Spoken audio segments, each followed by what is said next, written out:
శ్రీమాత్రే నమః. మా ప్రేక్షక మిత్రులందరికీ కూడాను శుభాకాంక్షలు. ఎప్పుడూ కూడాను ఈ మాస ఫలితాలు, తర్వాత సంవత్సర ఫలితాలు, ప్రత్యేక ఫలితాలు మాత్రమే కాకుండా కొన్ని నిత్య జీవితంలో మనం పాటించవలసింది, కాస్త తెలుసుకోవాల్సింది, నా పరిగణలో తెలిసింది, మా గురువులు మాకు నేర్పించింది, సద్గురువుల దగ్గర నుంచి సేకరించినటువంటి కొన్ని సమాచారాన్ని మీతో పంచుకోవాలని ఈ వీడియోస్ ద్వారా నేను స్టార్ట్ చేస్తున్నాం. ప్రతి వీడియో కూడా ఒక 2 నిమిషాలు 3 నిమిషాలతో కూడినటువంటి ఒక వీడియోగా ఉంటుంది. ఇది నిజంగా మీ నిత్య జీవితంలో ఇది చాలా అద్భుతాన్ని కల్పిస్తుంది. మీకు నేర్చుకోవడానికి, తెలుసుకోవచ్చు, చాలా విషయ జ్ఞానం కూడా పొందే అవకాశాలు చాలా ఉన్నాయి. మా ఛానల్ మిత్రులందరూ చూస్తున్నారు. మళ్ళీ రిక్వెస్ట్, సబ్స్క్రైబ్ చేయండి, షేర్ చేయండి. మీ మిత్రులందరికీ ఇప్పుడు ఈరోజు వాట్సాప్లో, ఫేస్బుక్లో, ఇన్స్టాలో చాలా ఈజీగా షేరింగ్ ఉంది కదా. మీకు ఇది నిజంగా నచ్చింది అనుకోండి, జస్ట్ అలా క్లిక్ చేసి షేర్ చేసేసేయండి. ఆ పక్కన ఉన్న గంట గుర్తుని క్లిక్ చేసేస్తే మా సబ్జెక్ట్ అంతా కూడా మీకు వస్తూ ఉంటుంది. మనం ప్రతినిత్యం నిత్య జీవితంలో ఆచరించవలసిన 18 విధి విధానాలు ఉన్నాయండి. దీని ద్వారా నిత్య జీవితంలో చాలా సుఖ సంతోషాలను పడతాం.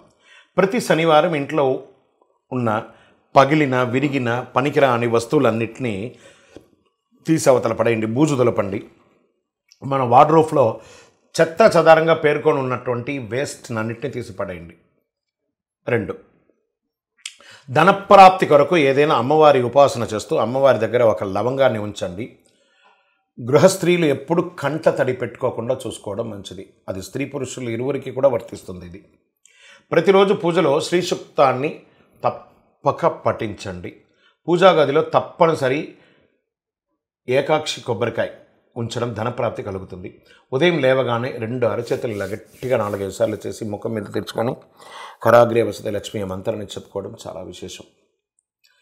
ఈ రోజుకి కావాల్సిన ప్రణాళికను వేసుకోవడం చాలా మంచిది. ఈరోజు నేను చేయవలసిన పనులేంటి, నేను ఏమేమి చేయాలి, ఎవరికైనా నేను తిరిగి డబ్బులు ఇవ్వాలా, అవన్నీ తీర్చడం, మనం ఇచ్చే వాళ్ళకి ఇవ్వడం, మనకు రావాల్సింది అడగడం, లేదా మన ఉద్యోగ రీతిలో మన వ్యాపార స్థలంలో ఎక్కడున్నామో దాంతో ఎలా ఉండాలి, ఎవరితో ఎలా ఉండాలని ఒక నియమ నిబంధనలు వేసుకొని పెట్టుకోవడం, ఇది మంచిది. మీరు పొదుపు చేయాలనుకుంటే భరణి నక్షత్రం ఎంచుకోండి. ఆ భరణి నక్షత్రంలో పొదుపు చేయండి.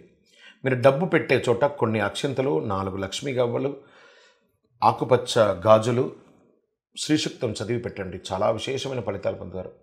చేతిలో డబ్బులు నిలబడం లేదా, మీకు వచ్చిన లాభంలో కొంత భాగాన్ని గోశాలకు ఇవ్వండి.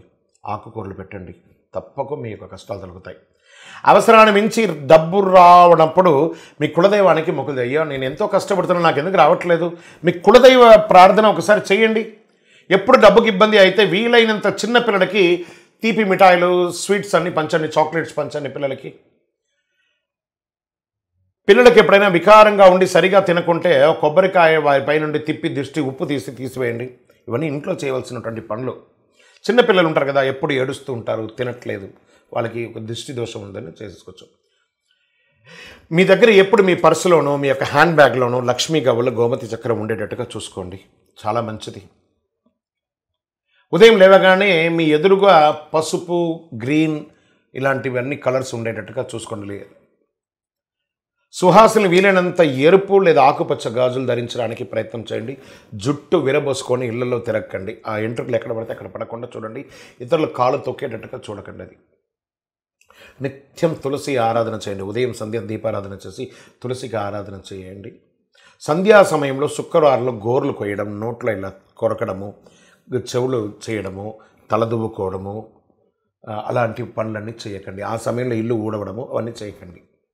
సూర్యోదయాత్పూర్వం, సూర్య అస్తమన సమయంలో దీపారాధన చేయడం ఒక నిత్య కృతువుగా పెట్టుకోండి. చాలా అద్భుతంగా ఉంటారు. విజయోస్తు.